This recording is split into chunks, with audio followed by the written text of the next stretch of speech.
Next, I'd like to present the latest news about the Pokemon video game series. Have a look at this video. All right. This better have been worth waking up really early in the morning. I got work today, so um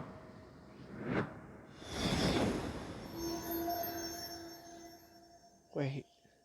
Could hit. Oh my god. Please let it be it. It has to be. What am I talking about? It has to be. Remakes? Are they remakes? You tell me that they're remakes. I can't yell because it's early in the morning. Oh my god. Oh my god. You guys can't see me at all, but I'm crying right now. Oh my god. Oh my. Oh, that's probably making myself look like an idiot. Oh my god. You don't understand. I'm doing platinum as a walkthrough on my channel right now, but dude, this is my childhood. Oh my god, this is my childhood. Brilliant diamond. It's shining pearl. Oh my god.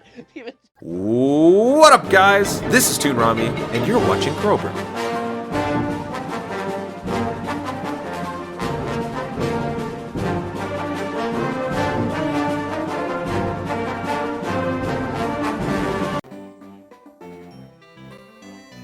How's it going, guys? It's your buddy Krober here, and welcome back to some more Pokemon Platinum. In the last episode, we defeated the Galactic Grunts that were actually in the Valley Windworks. We cleared everything that we had to do in Florilwood Town, and in this episode, we're going to keep going north. I believe this is Route 205. My memory is horrible, as you know, but this should be Route 205, so we're going to keep going up and exploring the route. Now, in the last episode, the guy that we saved actually gave us some honey. As you see these trees right here, these are very special trees. If we talk to this trainer right here, if you slather sweet honey on a sweet smelling tree, Pokemon may be attracted by that sweet scent. This is a honey tree. More often than not, you will find bug type Pokemon here. These trees have a 1% chance of encountering a Munchlax, which evolves into a Snorlax.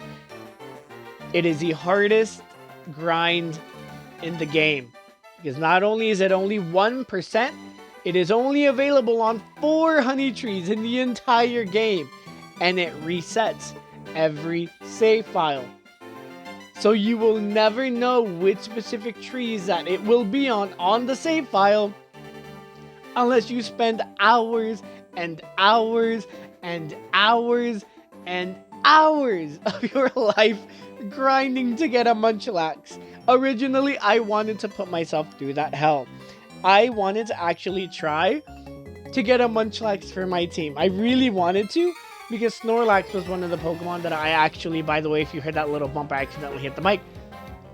I actually wanted to get a Munchlax. I was tempted because, I don't know, I had been watching a lot of Pokemon Platinum Let's Plays, and I realized I never used the Snorlax. I could have used the Snorlax in my Fire Red Let's Play, you know, when you catch the level 30 Snorlax with the Poke Flute, but I didn't do that.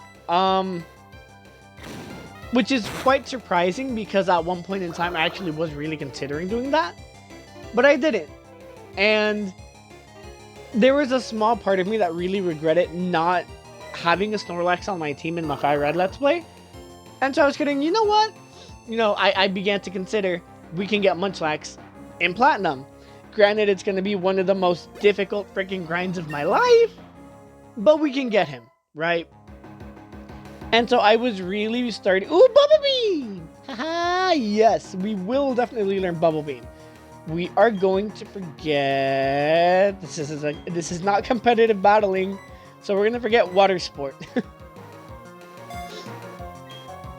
And with that, we learned Bubble Beam. Okay. But yeah, like I said, I was really considering putting myself through that hell. And the more that I thought about it, the more that I realized, no. I am not gonna put myself through hours upon hours of grind. Ooh, a Shellos!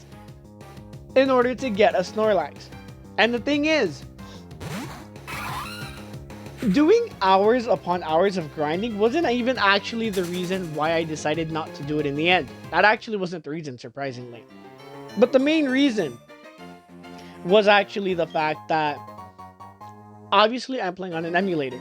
I'm playing on my phone, to be more specific.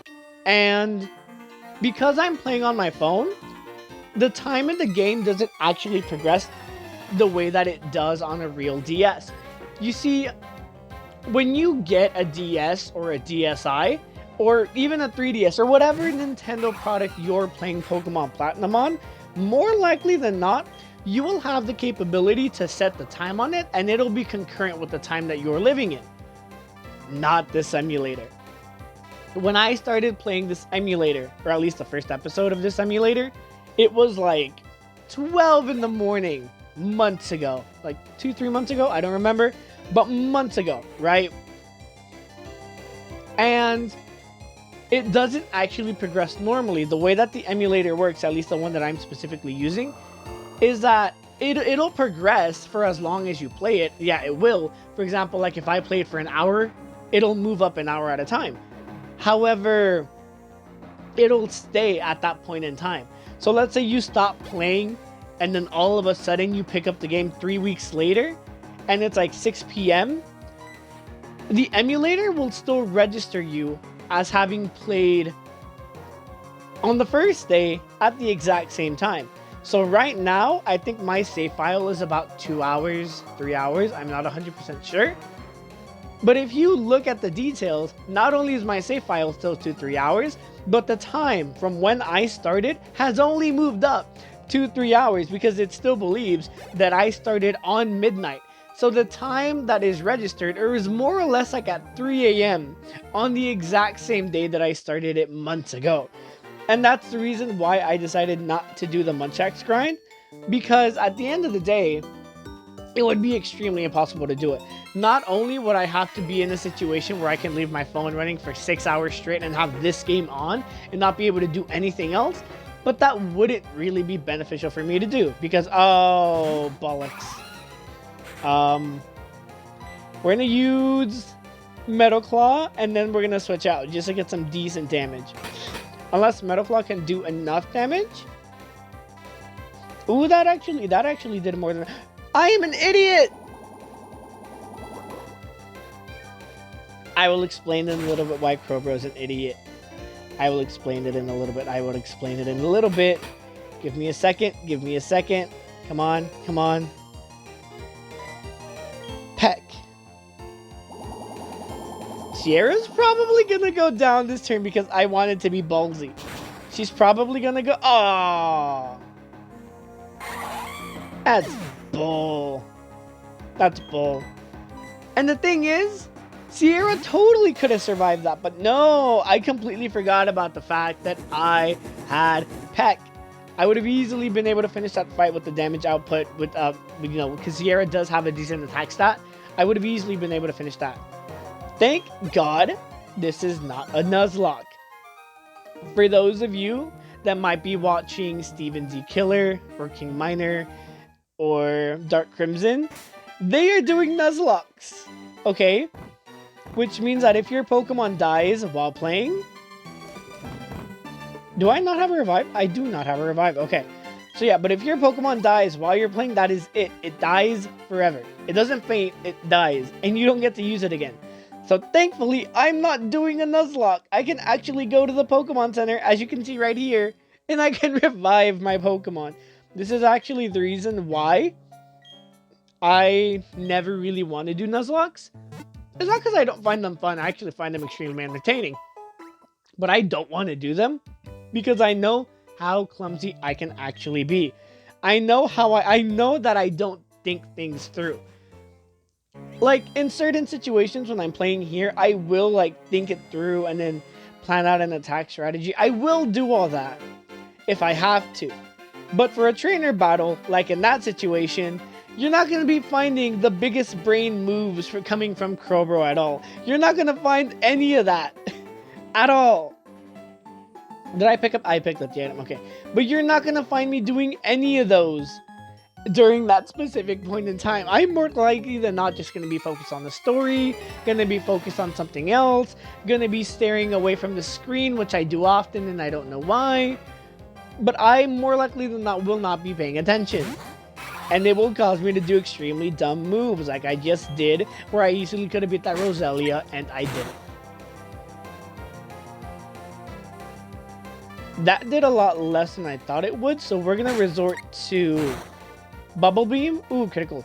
And, oh, you jack of a butt. We're going to resort to Bubble Beam and seeing if the same type attack bonus does a little bit more than Peck. Oh, thank God. Okay. This should be enough to... Perfect. Okay. As you can see, Sierra is level 20. I'm not going to use Sierra from now on until the next gym. And there is a reason why. I have a very weird strategy when it comes to playing Pokemon. And that is that I like to progress my team very evenly. I start off with the first gym having all of my Pokemon at level 15. And by the time you're a hiker. Not strong. Sierra, I guess you're coming out for one more battle, because there's no way in heck I'm taking a chance against this hiker. But yeah, like I was saying, I like leveling up my Pokemon by 5 stages every time I beat a gym. I start off with the first gym, having them level 15, second gym 30, second gym 20, third gym 25, and so on and so on. I like to progress my Pokemon up until that scale, so that by the time that we get to the champion, all of my Pokemon are level 55. I've been doing that same strategy ever since Pokemon Fire Red. I've never changed that strategy. I've never edited that strategy. I've kept it all the way through. I've never changed it. It's my thing. Granted, it wasn't, it's not something that's solely created by me. A lot of Pokemon trainers and a lot of, Pokemon players do it. But I just feel more comfortable doing it that way. Surprisingly, I actually didn't come up with that strategy, nor was I someone who, just kind of thought, oh, it's more convenient to get them to 55 because it just makes sense when you level them up and stuff. I didn't come up with that at all, so don't give me any credit on that. Surprisingly, I got the idea from 2 people. The first being Choga Conroy. More specifically, his Pokemon Fire Red Let's Play. His Pokemon were not all level 55, but they were really close. He was the reason why I actually decided to start training up my Pokemon for the Pokemon League. Because for those of you that have played the game enough, oh my god, are some of the Pokemon leaves relatively critical hit. They're relatively difficult.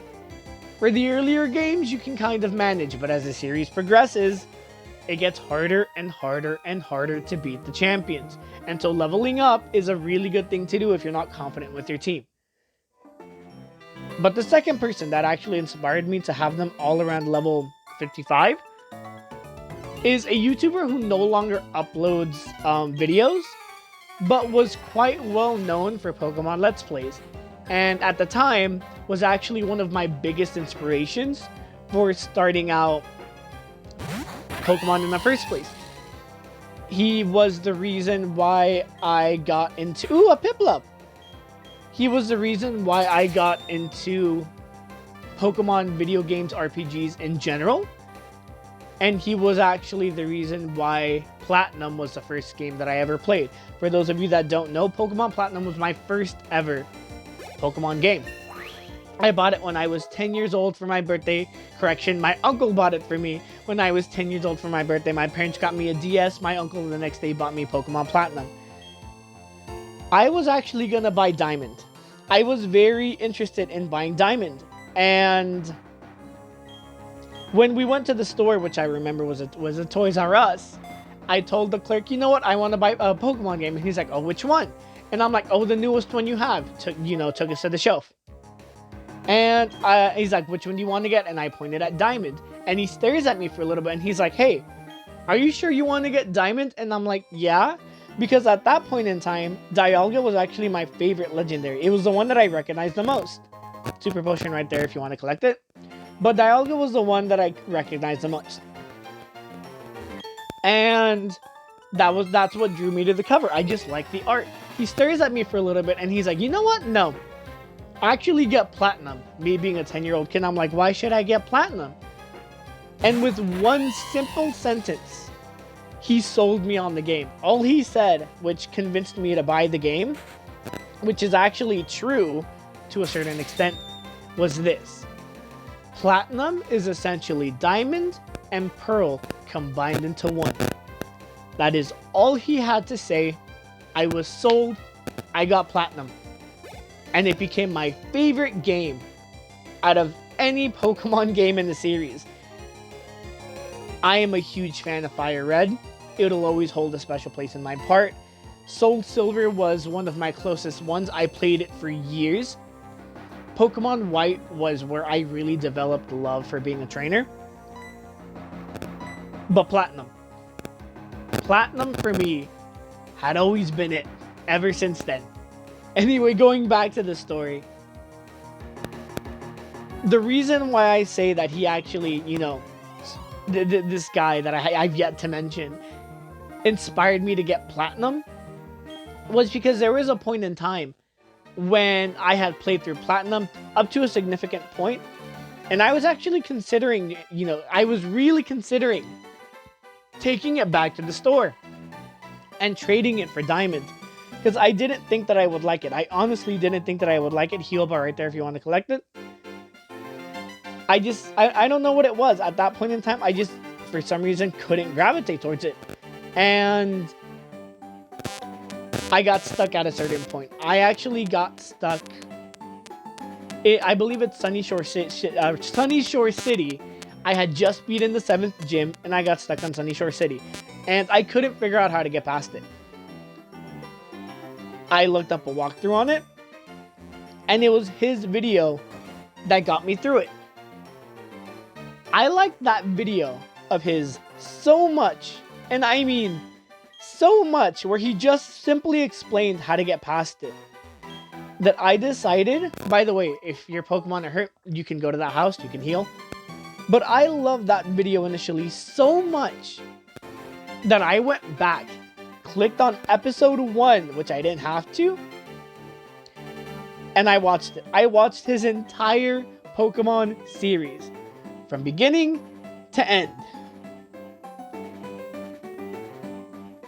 And this guy's name, which I've been postponing at for a long time, is Super Skarmory. Like I said, he doesn't make videos anymore. But man, this dude was arguably my biggest inspiration for doing Pokemon. The way he commentated at the time, the way he just knew about the game but was still himself, I gravitated towards that.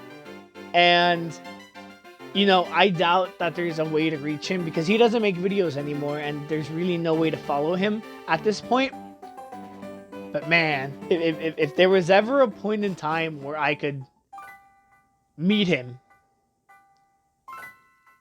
the amount of thank yous that I would give this guy for inspiring me to do my own videos, to do all of this stuff, and years down the line, do my own, Pokemon Platinum Let's Play and stuff. But man, I would honestly thank him for a lot if I ever got the chance to meet him. Hi, my name is Cheryl, and you are? Oh, so your name is Crowbro. I'm sincerely glad to meet you. Crowbro, may I ask of you a big favor? I read that totally wrong. I want to get through this forest, but I'm afraid of doing it alone. I've heard that there's a sinister group of people called Team Galactic about. I think there would be safety in numbers. please, may I go through with you?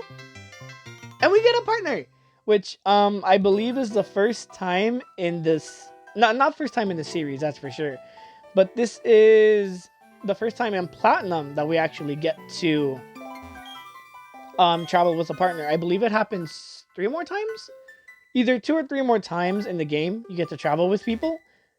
I could be wrong, but I do remember where to go. Right over here, if you can see right up there, that is the Moss Rock. If you have an Eevee in your party, train it around here, and you will actually be able to evolve it into a Leafeon. Later on in the game, you will be able to find an Ice Rock. If you have an Eevee, train it around there, and you actually will be able to get a Glaceon. That is actually how you evolve them in 4th generation. I believe later on in the game, you actually, what's it called? So later on in the series, with the further additions of the games that come out, I believe they evolve with a Leaf Stone and then an Ice Stone for Glaceon.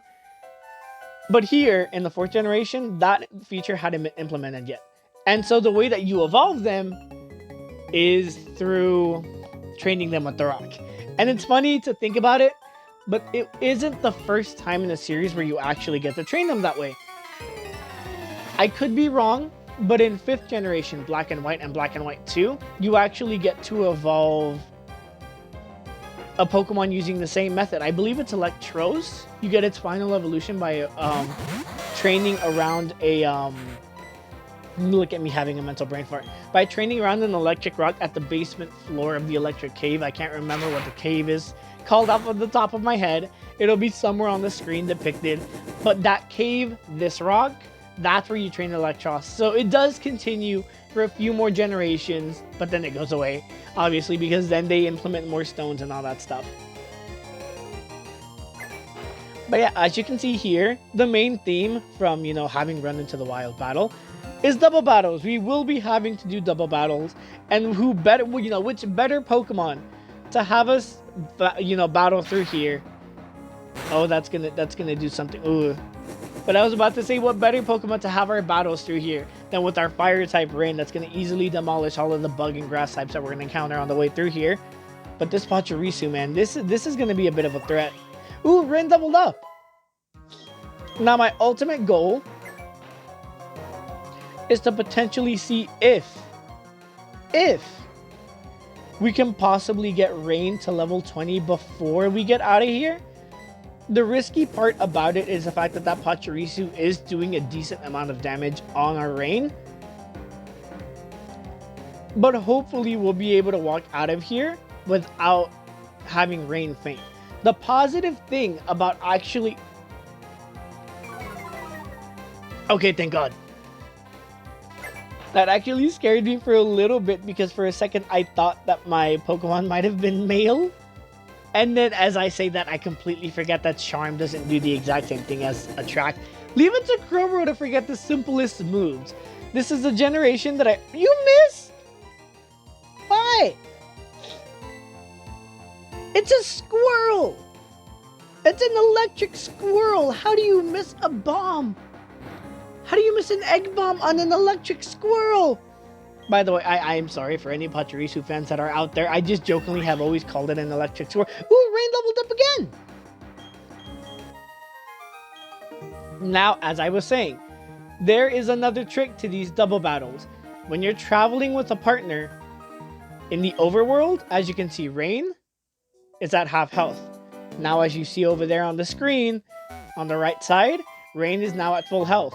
That is one of the best benefits about actually traveling with a partner, is that not only do you get to train with your Pokemon and do double battles, which, you get all of the XP in, which is actually quite fun.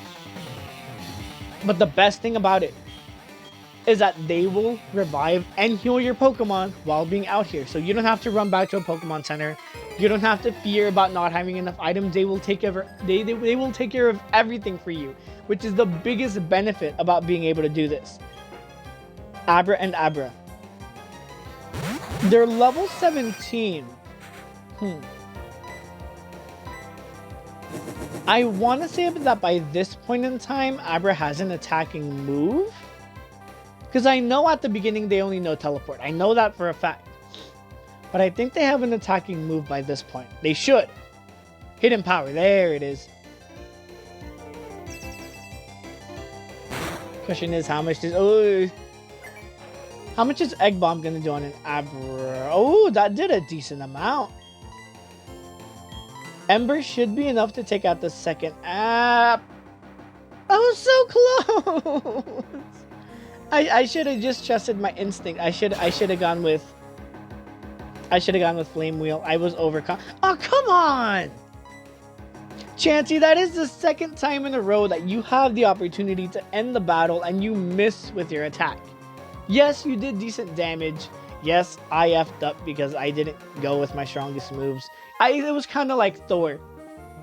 And yes, I'm going to bring up that reference. Toonrami, if you're watching this, yes, I'm bringing up this reference. It's kind of like Thor in Infinity War. I threw the weapon, but I missed the head. I didn't get that final shot. It was my fault. I didn't give it all I had. I did not give it all I had. I missed the gun. Toon, if you're watching this, I'm sorry. I know that scene probably wasn't the happiest for you to watch, but I had to make the reference. But oh lord. I want to say that there's two different ways that you can go through here. The bottom one I think is blocked off. I think we have to go to the top, but regardless, I'm gonna go through both to see if there's any items that we can collect along the way. On the bright side though, because these are bug catchers, most of these will be bug type Pokemon. So Rain is pretty much gonna have a field day getting a one-shot kills on every single one of these. As you can see. But going back to something that I was saying earlier. I was talking about stories. And I, ironically enough, have a story from work. As many of you know, I often tell stories about the place that I work in. The day that I had today was rather interesting. It started off relatively calm. You know, Crowbro just coming in early, handling the cash register. I was the only one up front, everyone else was in the back kitchen, but I got stuck up front. And so, because everyone was in the back kitchen taking care of the drive things, doing the food and the preparations, I was the only one that had been pretty much trained in every single position up front. And so for like the first hour, I was stuck by myself. So if you can imagine just Crowbro, with his little uniform hat and stuff, just standing at the counter, taking care of the register, doing the drinks, packing the food, setting up for the mobile orders, just doing all of that by myself for the first hour. Just, bum, bum, bum, bum, bum, bum, bum, all of that. That was just me for the first hour. Then, more people started coming in, positions started getting filled, and so I got stuck in the cash register for a good while. It was just pretty much that for a while. Ooh, Rin is gonna learn Stomp. Yes, we are gonna Tail Whip. We're definitely gonna forget Tail Whip. Around the middle of my shift, I get called into the kitchen. And they're like, hey, we're gonna need some help on the toast section. Can you be able to, to make some toast for the rest of the shift? I'm like, yeah, sure, whatever. I'll handle the section. The second that I hop on, keep in mind, I'm looking at the board as they're telling me this. Things seem normal. There's nothing wrong. Things seem normal. There's only about like 5 requests for like toast. You only have to do 5. It doesn't take that long to cook. It was fine. The second that I get my gloves on, put on my apron, get to the station, I look over. It's gone from 5 to 30. Within a matter of seconds. Within a matter of seconds. From 5 to 30. Now keep in mind, if you see 30, that's not like hunky-dory, I just have to make 30 and then we're going to be fine for a good while. No! You see 30 and that means, oh my god, I need to kick my ass into second gear because things are about to get freaking crazy. I cover the 30, right? I go into my weird fast food ultra instinct momentum.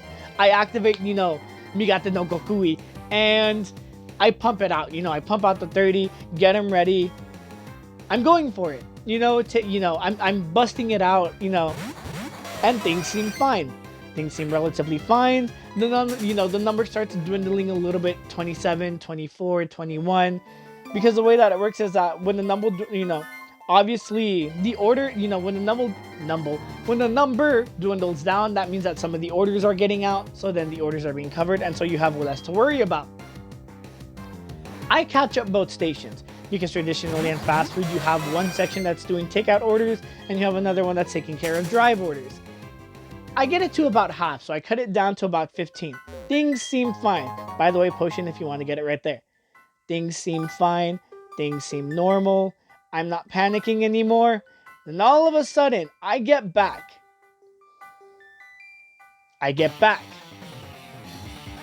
Put the tray down. Adjust my glove. I look again. It's gone back up to 40. Within literally, like, the 3-4 second walk that it took me to get from the board section to the grill section, there was literally 25 more orders for it on the screen, and I'm freaking my ass out. Okay, I'm like trying to figure out what am I gonna do because it was within seconds. And keep in mind, fast food is just like the name entails. It is fast food. You gotta be quick. You gotta be diligent. You gotta do everything really fast. Thus, why else would it be called fast food? And so I freeze for a little bit. And once again, I'm like, you know what? I have to do it again. I have to activate my full potential. And so here I go again, taking a deep breath, breathing out, reactivating my fast food speed, migate no gokui. And just, I'm going ham. Like, literally, I'm even faster than I was the first time around. Pretty much the way Ultra Instincts work, every time that Goku entered Ultra Instinct, he got better and faster and more resilient every single time. I'm the same way with Toast. The first time I was pretty much handling it, I was fine. The second time, I'm just pumping it out. I'm going way faster than everything. My friend Juan, good buddy Juan, if you're watching this, is watching me from baskets, all impressed and stuff. I can see the manager way in the background just staring at me, literally with that face of like, how the hell are you keeping up with this? I'm just juggling it, going faster and faster and faster and faster. It's like that scene from the pilot episode, of SpongeBob. I'm gonna put the scene somewhere up here on the edits. But it's that scene from SpongeBob, right? When they sent him home, and then all of a sudden the avalanche of nematodes comes into the restaurant. And they're having trouble serving them. And so SpongeBob comes in with his spatula. And he's just pumping out food. Left and right, center. Go, go, go. Bam, bam, bam, bam, bam. All of that, right? That's basically me on the grill. Exactly the way SpongeBob did it. That's basically me on the grill. From about 1 o'clock to 4 o'clock. Non-stop for 3 hours straight. Right? And the funniest thing is that in the middle of it, things just got calm. It got to the point where I was given that traditional look by the managers that says, hey, could you slow down just a little bit? Because there's two looks that your manager will always give you. By the way, this is the ending of the Eternal Forest. She gives you the Soothe Bell, which if you equip it to a Pokemon, make sure to equip it to a Pokemon that levels up through happiness. It'll help it. But like I said, managers will often give you two looks. The first look is a look of disappointment when you're not keeping up with what you need to do. And the second look is the one that you want to look after. It's the one where they're trying to tell you, hey, could you slow down just a little bit? Because you're going way too fast. Because every other position is having trouble keeping up with you. Keep in mind, the way that I'm working, there's one person working the grills, one person preparing the chicken, and there's two people on boards, right? And here I am, a one-man band, just pa pa pa pa pa pa pa pa pa, to the point where everyone's like, everyone doesn't have enough ingredients to keep up with the amount of toast that I'm outputting, right? So that was basically my day at work. But anyway, we finally got to Eterna City, and we're gonna call it here.